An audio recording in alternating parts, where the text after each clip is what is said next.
तीन बहनों की लालची भाभी। करिश्मा, रेशमा और मनीषा तीन बहनें हैं। उनका एक भाई भी है, मयंक।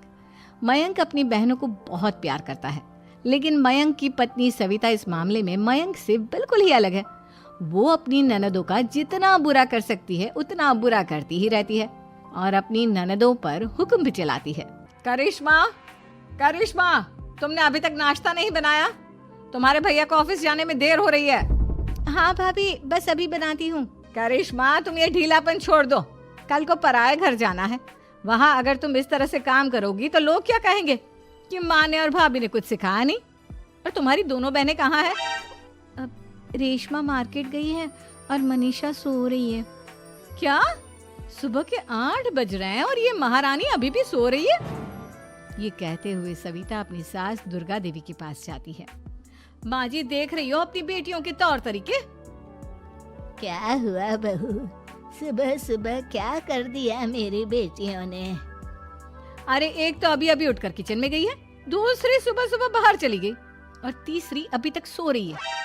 क्या करूं मैं इन तीनों का, मैं तो परेशान हो गई हूँ। जा जाकर उठा उसे और रेशमा से मैं बात करती हूँ। सविता सीधा मनीषा के कमरे में जाती है और उससे कहती है, महारानी जल्दी उठो, सूरज सर पर आ गया है। भाभी थोड़ी देर और सोने दो ना, मैं रात को लेट सोई थी। वो क्या ना, यूनिट टेस्ट चल रहे हैं। शराफत से उठती है या नहीं, या फिर पानी की भरी बाल्टी डालूं तेरे ऊपर? नहीं भाभी, मुझे बिस्तर में नहीं नहाना, उठती हूँ मैं। मनीषा जल्दी से उठकर बाथरूम में चली जाती है। सभी आराम से बैठकर नाश्ता कर रहे होते कि तभी रेशमा बाजार से हाथ में सामान लिए आ जाती है। रेशमा को देखते ही सविता उस पर बरस पड़ती है। लो, आ गई महारानी। ऐसा भी क्या सामान लाना था जो सुबह आंख मलते ही बाजार की तरफ रवाना हो गई? भाभी, कल आप ही तो चीख रही थी कि घर का सारा सामान मुझे ही लाना पड़ता है, घर में किसी को भी किसी काम से कोई लेना देना नहीं है। अब मैं बाजार जाकर सामान ले आई तो आपको इस बात से भी तकलीफ हो रही है? देख रही हो माँ जी, अपनी बेटी की जुबान कैंची से भी तेज चलती है। और मयंक, आप तो कुछ कहेंगे नहीं अपनी लाडली बहन को? रेशमा, अपनी भाभी से ऐसे बात नहीं करते। चलो माफी मांगो। भैया, मैं क्यों माफी मांगू? आप भाभी से बोलिए ना कि हम पर कम हुक्म चलाया करे। हम इस घर की बेटियां हैं और आपकी पत्नी की ननद है, नौकरानी नहीं। लो कर लो बात। इनकी भलाई के लिए कुछ भी बोलो तो इन्हें बुरा लग जाता है। इस घर में यही इज्जत है मेरी। देख लो माँ जी, आपकी बेटी किस लहजे में मुझसे बात कर रही है। सविता वहाँ से चली जाती है। मयंक को बहुत गुस्सा आता है, वो भी वहाँ से चला जाता है। फिर करिश्मा रेशमा को समझाती है। रेशमा, तुम्हें भाभी से माफी मांग लेनी चाहिए थी ना। लेकिन दीदी, मैंने कुछ किया ही नहीं, तो मैं माफी क्यों मांगू? हाँ करिश्मा दीदी, रेशमा दीदी जैसे ही घर में आई भाभी ही उन पर चिल्ला रही थी। हाँ, मैं मानती हूँ कि गलती भाभी की थी। मैं तो इसलिए बोल रही हूँ कि भाभी ने माँ को तो पूरी तरह अपने वश में कर लिया है। वो हमारी बात सुनती ही नहीं। मयंक भैया हमारे लिए हमेशा खड़े रहते हैं, इसलिए उनकी बात का मान तो तुम्हें रखना चाहिए था ना।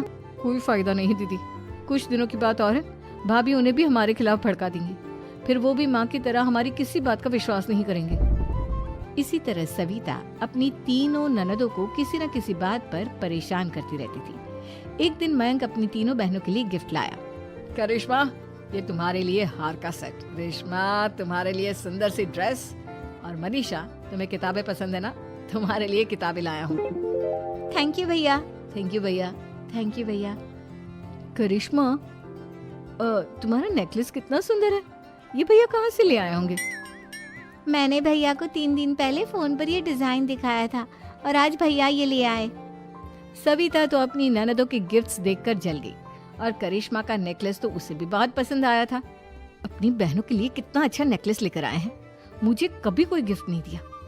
मैं आज ही ये हार चुरा लूंगी। रात में सविता करिश्मा का हार चुरा लेती है और इसी तरह उसे अपनी ननदों की जो भी चीज अच्छी लगती वो उसे मांगती नहीं, बल्कि रात के अंधेरे में चुरा लेती। इसी तरह दिन बीतते गए और सविता ने मयंक के दिल में भी उसकी बहनों के लिए नफरत पैदा कर दी। एक दिन मयंक ने करिश्मा और रेशमा के लिए रिश्ता देखा और ये बात उसने घर में सबको बताई। माँ, करिश्मा और रेशमा के लिए बहुत अच्छा रिश्ता आया है। वो लोग कल इन्हें देखने आ रहे हैं। आप और सविता मिलकर सारी तैयारी कर लेना। ये सुनकर करिश्मा और रेशमा खुश हो जाती हैं, लेकिन सविता सोचती है, अगर इन दोनों बहनों की शादी हो गई तो घर और बाहर का काम कौन करेगा? मनीषा तो एक नंबर की कामचोर है, उससे तो किसी बात की उम्मीद लगाना ही बेकार है। मुझे इस शादी को रोकना होगा।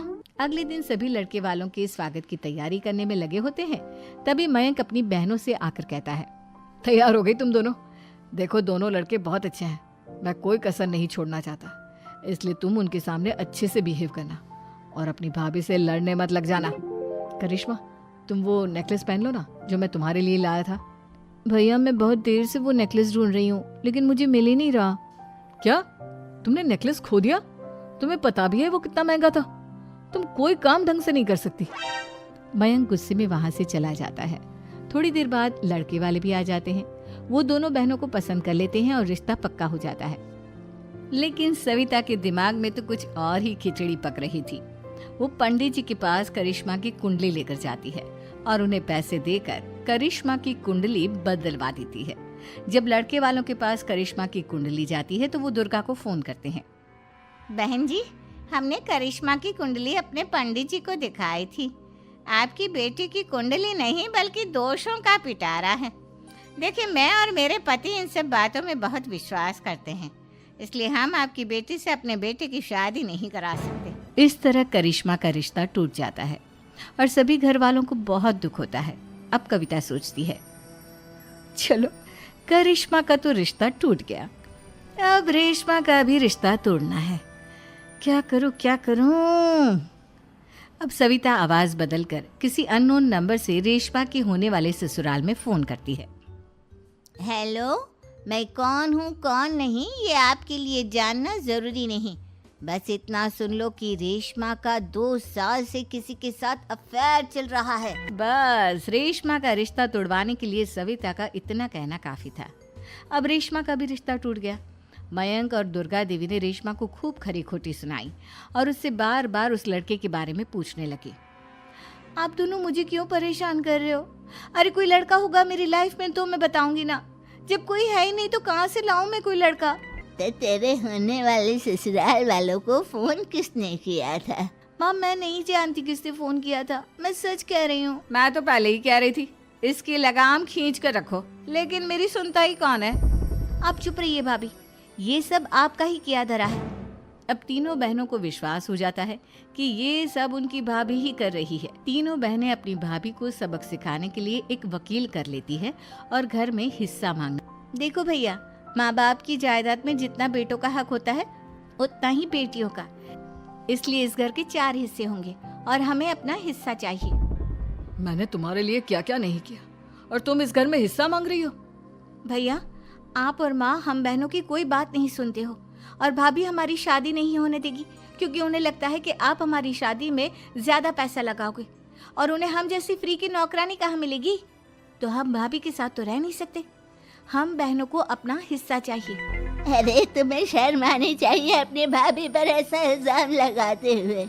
वो तुम्हारे बारे में कितना सोचती है। हाँ माँ, भाभी हमारे बारे में बहुत सोचती है, दिन रात बस यही सोचती रहती है कि किस तरह से अपनी तीनों ननदों को परेशान करूं और कभी मुझे पढ़ने भी नहीं देती।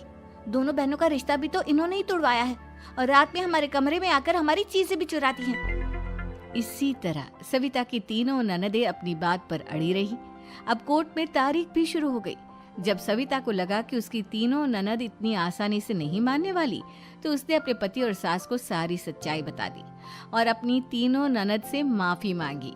मयंक और दुर्गा को भी अपनी गलती का एहसास हो गया। अब सविता खुद करिश्मा और रेशमा के लिए अच्छा रिश्ता ढूंढती है और उनकी शादी करवाती है।